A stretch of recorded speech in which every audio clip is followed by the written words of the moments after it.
ওইখানে কি করতেছো? আসো এদিকে আসো। কি বানাইছো এটা?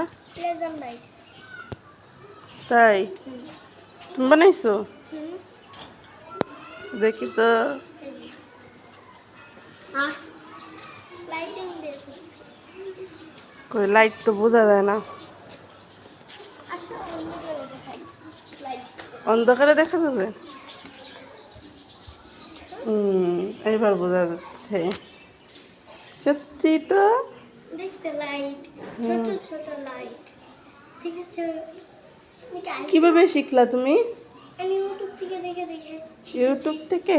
হ্যাঁ, এইগুলো লেজার লাইট আমার অনেক কেনার শখ ছিল, এর জন্য এটা বানাই ফেলেছি। তাই? তোমার মাথায় তো অনেক ব্রেন। হুম, লাইট দেওয়া লাগে, তারপরে ব্যাটারি দেওয়া লাগে, তারপরে এই হ্যান্ডেল দেওয়া লাগে, এই যে সুইচও